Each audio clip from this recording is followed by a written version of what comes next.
सास का सिंहासन। गोपी एक सीधी सादी गांव की लड़की है जिसे अपनी शादी से बहुत उम्मीदें रहती हैं। एक रोज गोपी की दोस्त नेहा की शादी तय हो जाती है और दोनों सहेलियां तालाब पर मिलती है। तुझे तो लड़का बहुत अच्छा मिला है, पता नहीं अब हम कब मिल पाएंगे। अरे तू क्यों फिक्र करती है रे? तुझे भी अच्छा लड़का मिलेगा जैसा तू चाहती है। वैसे तूने कभी बताया नहीं तुझे कैसा ससुराल चाहिए। मैं तो तुझे सब कुछ बताती हूँ, लेकिन तू ना मुझे कुछ नहीं बताती। अरे ऐसा नहीं है नेहा, तू ही तो मेरी पक्की सहेली है, तुझे नहीं तो किसे बताऊंगी। मुझे ऐसा घर चाहिए जहाँ भले ही ऐशो आराम कम हो, लेकिन घर वाले अच्छे हो। मेरी सास मुझे बहू नहीं बेटी समझे। मेरा ससुराल मेरे मायके से भी अच्छा हो ताकि मुझे कभी मायके की याद ना आए। अब तू तो जानती है ना कि मैं अपने घर वालों के बिना नहीं रह सकती हूँ। मेरी सास हर बात पर मेरी राय ले, मेरा पति मुझसे प्यार करे, बस मुझे और कुछ नहीं चाहिए। अच्छा, मेरी गोपी के सपने भी जल्दी पूरे होंगे, देख लेना। मेरी शादी के महीने भर में तेरे भी हाथ पीले हो जाएंगे। कुछ ही दिनों में नेहा की शादी हो जाती है। गोपी अब अकेली हो जाती है। गोपी के रंग रूप को देखकर उसके लिए भी अच्छे अच्छे रिश्ते आने लगते हैं। इधर आशुतोष का रिश्ता लेकर कोकिला भी गोपी के घर पहुंच जाती है। गोपी की माँ उमा कोकिला को बिठाती है। बहन जी, आपकी गोपी की सुंदरता के बहुत चर्चे हैं। मेरा आशुतोष भी किसी से कम नहीं है। उसके लिए मुझे लड़की कहीं पसंद ही नहीं आ रही। मेरी गोपी हीरा है, जिसके घर जाएगी उसके भाग्य चमक जाएंगे। अरे तब ये हीरा मेरे ही घर आएगा। मुझे आपकी बेटी पसंद है। आशुतोष और गोपी की जोड़ी भी बहुत अच्छी लगेगी। जी बहन जी, मुझे भी आशुतोष पसंद है। गोपी चाय नाश्ते का ट्रे लेकर आती है। कोकिला उसी वक्त गोपी का रोका कर लेती है और उमा आशुतोष के हाथों में शगुन के पैसे पकड़ा देती है। महीने भर बाद दोनों की शादी हो जाती है। गोपी कोकिला के घर में बहू बनकर आ जाती है और सब कुछ अच्छे से हो जाता है। शादी के पहले ही दिन कोकिला सुबह 4 बजे ही गोपी के कमरे में आकर खड़ी हो जाती है और कमरे का दरवाजा बजाने लगती है। बहू अब क्या सोती ही रहेगी? सूरज चढ़ाया है। माँ के घर से यही सीख कर आई है क्या? गोपी इतनी थकी होती है कि उसे कोकिला की आवाज तक सुनाई नहीं देती। कोकिला को गुस्सा आता है। अच्छा, इसे सबक सिखाना होगा। जानबूझकर पड़ी है, ढीठ है, लेकिन कोकिला के सामने अच्छे अच्छे ढीठ सुधर जाते हैं। कोकिला दरवाजे को एक लात मारती है जिससे गोपी उठकर बाहर आती है। गोपी को देखकर कोकिला कहती है, लातों के भूत बातों से नहीं मानते। सासू माँ, मैं बहुत थक गई थी, कल से टाइम पर उठ जाऊंगी। ठीक है, जाकर तैयार होकर सीधे रसोई में जा। जी बस अभी आई। पहले ही दिन गोपी की आंखों में आंसू आ जाते हैं। गोपी अलमारी से अपने कपड़े निकालते हुए आशुतोष की तरफ देखती है। मेरे पति ने मेरी ओर से एक शब्द भी नहीं कहा। थकावट क्या बस लड़कों को होती है? क्या हुआ? ऐसे क्यों घूर रही हो? जाकर नहा लो। इस घर में माँ की बात कोई काट नहीं सकता। जिसने काटा उसकी छुट्टी हो गई समझो। गोपी नहाकर रसोई में चली जाती है और जो जो कोकिला कहती गोपी वही बनाती। घंटे भर में खाना तैयार हो जाता है। गोपी खाना सीधा डाइनिंग टेबल पर लगा देती है और सबको खाने की मेज पर आने को कह देती है। टेबल पर खाना लगा देख कोकिला कहती है, गोपी बहू, किससे पूछकर तूने टेबल पर खाना लगाया है? वो सासू माँ, नाश्ता बन गया था तो मैंने लगा दिया। मुझसे पूछे बिना कैसे लगाया तूने? वापस ले जा इसे रसोई में। जब मैं बोलूंगी तब लेकर आना। गोपी नजर झुकाकर माथे पर घूंघट लिए सारे खाने को वापस रसोई में ले जाती है। गोपी बहू, भगवान की थाली लगा और मुझे ला कर दे। जी लाई सासू माँ। गोपी खाने की प्लेट लाती है, फिर कोकिला भगवान को भोग लगाती है और खुद वहीं प्लेट लेकर बैठ जाती है। बहू, आप लगाओ सबकी प्लेट खाने की। सब खाने के मेज पर आ जाओ, खाना लग गया है। गोपी सबकी प्लेट लगाती है और कोकिला गोपी से कहती है, जब तक सब नहीं खा लेते तुम यहीं खड़ी रहोगी। जब तक मेरी प्लेट नहीं लगती और मैं खाने का एक निवाला नहीं खा लेती, तब तक इस घर में कोई खाना नहीं खाता। आई बात समझ में? हाँ सासू माँ। आशुतोष की झूठी थाली में ही तुझे खाना होगा। हमारे घर का यही नियम है।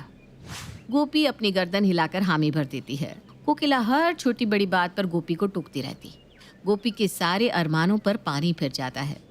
एक रोज गोपी कमरे में बैठी कपड़े लपेट रही थी और लपेटते लपेटते उसकी आंखें भर आती है। क्या सोचा था और क्या हो गया? किस्मत ही खराब है मेरी, कैसे ये दिन बीतेंगे? गोपी अपने पुराने दिनों को याद करने लगती है और उसकी आंखें भर आती है। तभी कोकिला के चिल्लाने की आवाज आती है। बहू कहाँ चली गई? इतने काम पड़े हैं, कौन करेगा? जब देखो कमरे में जाकर बैठ जाती है। वो सासू माँ कपड़े लपेट रही थी।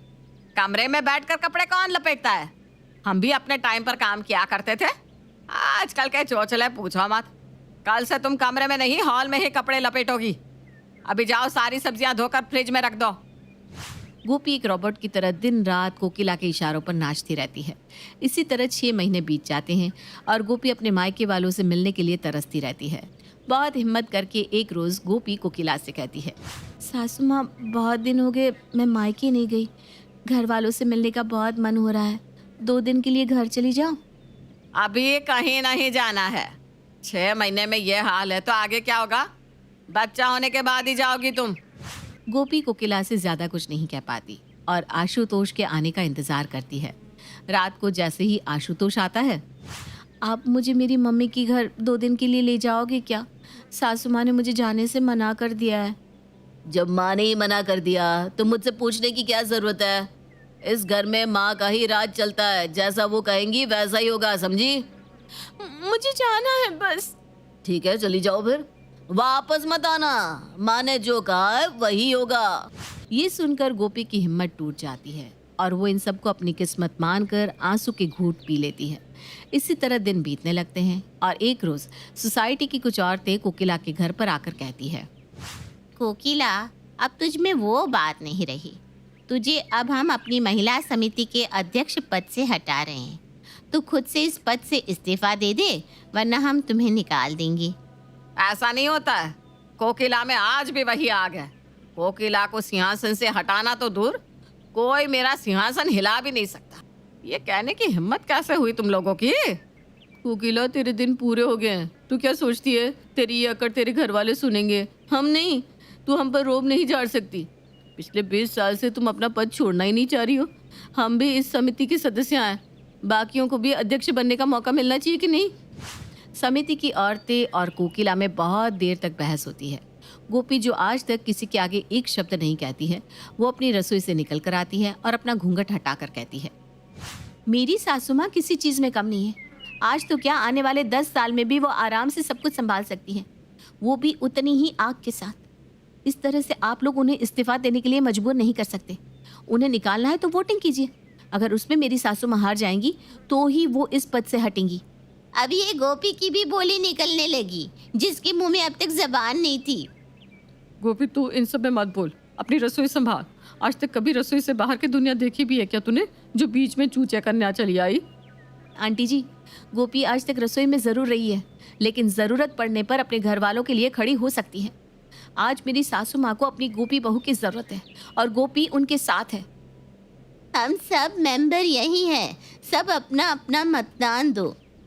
सारी औरतें मिलकर कोकिला के खिलाफ वोट देती है और कोकिला को अध्यक्ष के पद से हटाकर वहां से चली जाती है। कोकिला अपना अपमान देखकर सदमे में चली जाती है और खुद को कमरे में बंद कर लेती है। गोपी कमरे के बाहर खड़ी रहकर कहती है, सासू माँ, अब क्यों चिंता करती हो, हम हैं ना आपके साथ। पूरा दिन कोकिला खुद को कमरे में बंद रखती है। फिर शाम को वो अपने कमरे से निकलकर बाहर आती है और गोपी से कहती है, गोपी बहू, आज से ये घूंघट नहीं लोगे तुम। ये घर की चाबियां हैं। आज से तुम इस घर की मालकिन हो और घर तुम्हारे हिसाब से ही चलेगा। मैं अपने अहम में भूल गई कि सिंहासन पर नहीं, दिल पर राज होना चाहिए। आज से बहू तुम्हें जो जैसे करना है वो करो। सासू माँ, चाबी आपके पास ही रहेगी। आपने मुझे पूरी तरह से अपना बना लिया, मुझे और कुछ नहीं चाहिए। कोकिला गोपी के सिर पर हाथ फेरती है और सास से उसकी माँ बन जाती है। कोकिला और गोपी अब खुशी से एक साथ रहने लगती हैं।